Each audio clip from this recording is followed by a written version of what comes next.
Okay, while I wait for the oven to heat up, I thought I would explain the government shutdown. Now, it is easy to get caught up in the talking points and the propaganda, but the truth is the Republican Party controls the House, the Senate, the presidency, and they have 6 of the 9 votes on the Supreme Court. So no matter what you hear, the people who allowed the government to be shut down are the Republicans, because they are in power. So they had the power to stop it. If you cannot go to a national park, or your flight is delayed, or you can't get your social security check on time, if you can't see someone at the VA, if you're furloughed or fired from your government job, that is because Donald Trump and the Republican Party chose this path by refusing to negotiate with the Democrats to protect America's health insurance in order to get 8 of their votes in the Senate to keep the government open. In fact, the Republicans didn't even bother to come into work the day before the shutdown to even give the illusion of trying to work it out, because they genuinely didn't care. In fact, I think they're kind of psyched about the government closing because it gives them the chance to fire a bunch of people they already wanted to fire.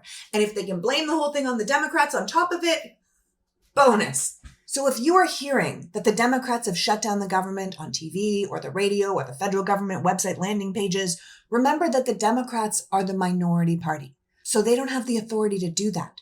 They are just using their very limited negotiating position to speak up for the American people who could very well die or go bankrupt if the Republicans don't extend the tax credits for the Affordable Care Act. Don't understand that? Let me back it up. Okay, the Republicans have been trying to get rid of the Affordable Care Act since it was created. First, they thought they could just turn public sentiment against it by calling it Obamacare. But as it was implemented into American society and it gave millions of people access to health care, the bill became increasingly popular. So the Republicans stopped trying to badmouth it and started to write every budget and fiscal plan to repeal or defund it.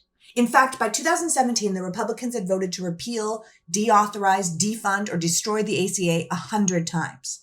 So it's not surprising that now that they have complete power of the federal government, after cutting Medicaid, which they always hated, they now want to allow the federal tax incentives that keep the Affordable Care Act affordable to expire.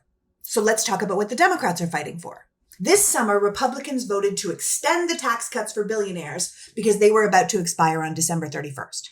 But you know what else is set to expire on December 31st? The tax credits for the Affordable Care Act. And the Republicans, shockingly, seem to have no interest in extending those.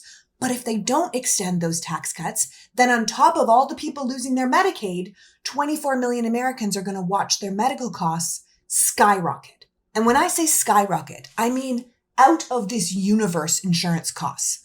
Current estimates show that Americans are going to see out-of-pocket premiums increase by 114%. 114%. So whatever people are paying now on the exchange, they can expect that to double if the Republicans refuse to extend the tax credits. And this isn't in the future. This is already happening. Americans are already getting notices that their costs are going up, and people are trying to decide if they can afford to even keep health coverage, or maybe they'll just eat less food, or maybe downgrade their homes to stay alive. So the Democrats were like, listen, we know you don't have much need for us, but because of the filibuster, you do need a certain amount of our votes to fund the government. So how about you just agree to extend those tax cuts for the ACA, and we'll give you your votes. We hate your budget bill, but if we don't do something, a lot of people are going to die, and we really can't have that. And the Republicans were like, no, shut it down.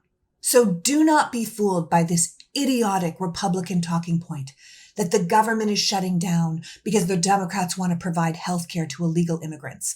This is basically the October 2025 version of their eating the cats and the dogs, a blatant lie to spin a false narrative. Undocumented immigrants are not eligible to enroll in Medicare and Medicaid. They are also not eligible to purchase coverage on the ACA marketplace. The Republicans know this, but they are lying about the eligibility for these programs, hoping that if they just keep repeating the lie, the American people will not notice until it's too late. And they realize it had nothing to do with illegals, and they were the ones who lost their own affordable health care. 24 million people rely on the ACA, saying nothing of the people who are on Medicaid or Medicare whose funds are already being cut. Nearly half of the small business owners and employees in America get their coverage through the ACA, as do over 25% of American farmers. And the vast majority of our coverage uses those premium tax credits that are set to expire. This is a crisis that is about to happen. And the Republicans are just out here lying to the American public because they know how unpopular it would be if people realized what they were actually doing. But listen, don't take my word for it. Go and look it up. Call your insurance company. Ask if your premiums are going up. Talk to your friends and family. See if they get their insurance through the ACA or Medicaid or Medicare, even through their job. Ask them to look into what's happening with their insurance because the Republicans are lying. But the truth is right there if you ask. We can't fall for this again. No one was ever eating the cats and the dogs. But we might have to if the Republicans make us decide between food and medicine. So call your representatives. Tell them to negotiate with the Democrats to protect our health care and reopen the government. This is absolutely no way to run a nation. I will be having leftovers.